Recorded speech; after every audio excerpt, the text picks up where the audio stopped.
guys! So recently I started blogging and I realized that I probably have a few friends who are probably too lazy to read my blogs. So I decided that I'm also going to be doing a vlogging version. So this one is going to be about a series of headshots that I did at the beginning of this month. And before I start, I just wanted to say a big thank you to my friend Bianca for giving me this idea and being so supportive of my photography for all of these years. So I put out a call on social media for discounted headshots with the caveat that it would be done all in one day and everyone would go straight in succession of each other. And being from a merchandising background myself, I'm very familiar with quantity discounts, and I was very happy to pass on my production savings to my clients. So I've been shooting for several years now, but I was still super nervous going into this shoot. And I think it was mostly because it was going to be several people all in a row in 15-minute sessions, which isn't a lot of time compared to what I would normally have to work with a person. And on top of that, I'm such a people pleaser. And so there's always that lingering thought of, oh gosh, like everyone's gonna hate their portraits. But I am happy to say that I feel like it actually went better than I could have expected it to. And I got to work with some really creative people in the process, and that's always a joy for me. So what I love most about this project is that even though everybody's lighting setup was identical, I really feel like everybody's personalities were able to shine through, and we were able to come out with 5 unique portraits.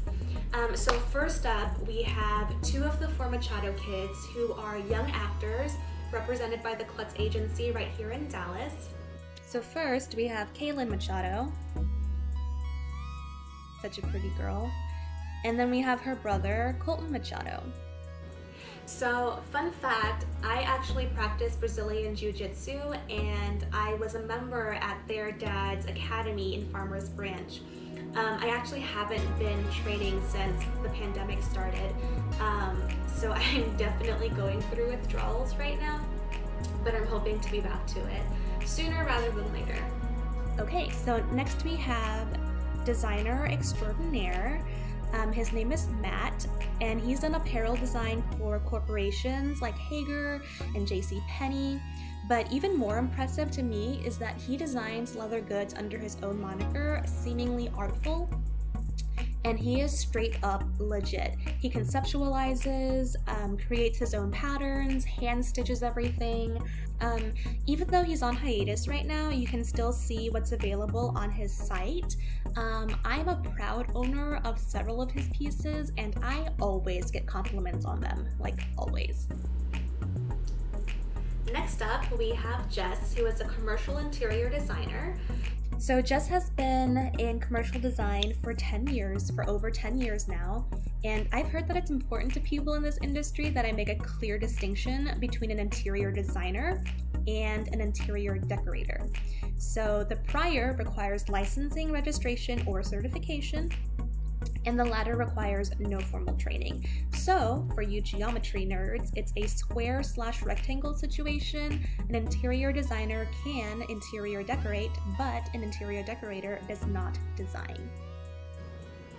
And then finally, for all of your floral needs, we have Bianca of Flora, Texas.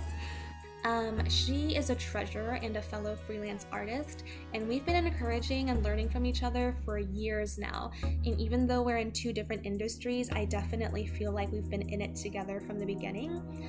So please inquire for your wedding or event with her at floratx.com.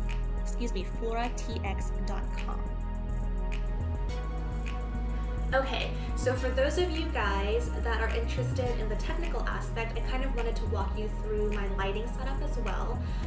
So here's what my lighting setup looked like, or this is the lighting setup that I was planning leading up to my shoot.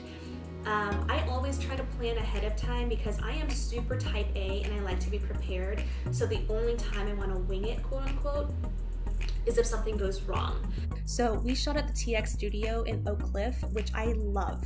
It's a gorgeous natural light studio, and I had a giant window for my key light on the subject's right.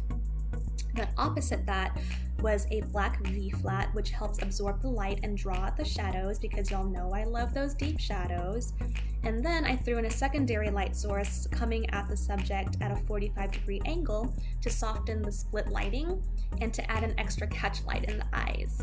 I used the Godox Speedlight at 1/125th power. This is literally one of the most basic setups ever, and it is so easy to recreate. So if anybody is interested in going and doing some photography themselves, this is a really good place to kind of start, super beginner level. Okay, so before we go, I do have one last portrait to show you guys. Between setting up my lights and waiting for my first client to arrive, I was testing my lighting setup, and I used myself as the test subject. So I did get a couple of self-portraits out of these sessions, which is always really fun for me. So here they are. And that is it. Thank you guys so much for joining me. I hope you enjoyed that, and I will see you soon. Bye.